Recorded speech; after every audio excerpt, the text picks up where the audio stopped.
Writer నాతో ఒకసారి నవ్వుతూ అనింది, నువ్వు అందంగా ఉన్నావు కాబట్టే నీ బుక్ రేస్ ఎక్కువ మందికి రీచ్ అయిందని. ఆమె సరదాగానే అన్నా, నేను సీరియస్ గానే ఆలోచించాను.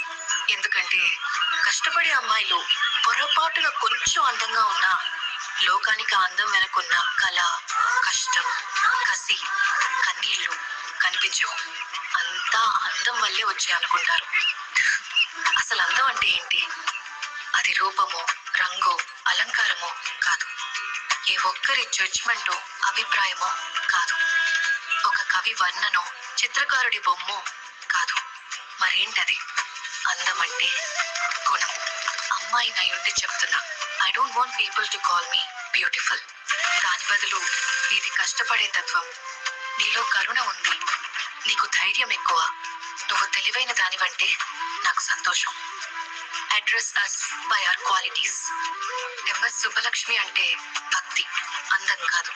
మదర్ తెరెసా అంటే కరుణ, అందం కాదు. ఐన్ రాండ్ అంటే తత్వం, అందం కాదు. సరస్వతి అంటే విద్య, దుర్గా అంటే ధైర్యం, గౌరీ అంటే తపస్సు, లక్ష్మి అంటే శుభం. ఇలా ఏ దేవతనైనా ఆమె క్వాలిటీస్ కోసమే పూజిస్తారు. ఆమె అందం కోసం కాదు. నీ గుణాలే నీ సంతకం అవుతాయి, నీ అందం కాదు.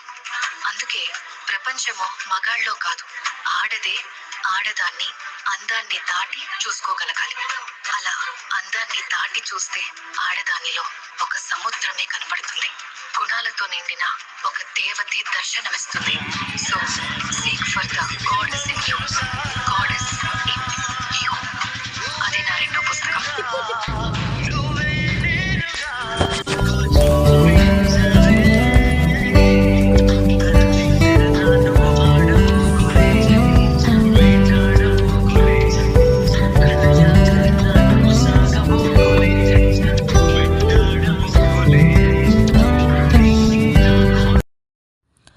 తెగువ చూపిన మగువ, ప్రగతి బాటున నడుచురా, బహుముఖ ప్రజ్ఞాశాలిగా బాధ్యతలెన్నో చేపట్టురా, హద్దులేని ఆకాశమంత ఆత్మస్థైర్యంతో అలుపెరుగని యోధులుగా అడుగడుగునా తోడుండి ఆదుకుంటుందిరా మగువ.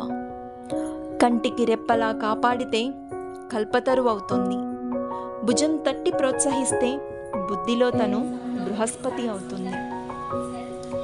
అమ్మగా ప్రేమనందిస్తుంది, అక్కగా అనురాగం పంచుతుంది, గురువుగా జ్ఞానానందిస్తుంది, భార్యగా తన జీవితాన్నే పంచుతుంది.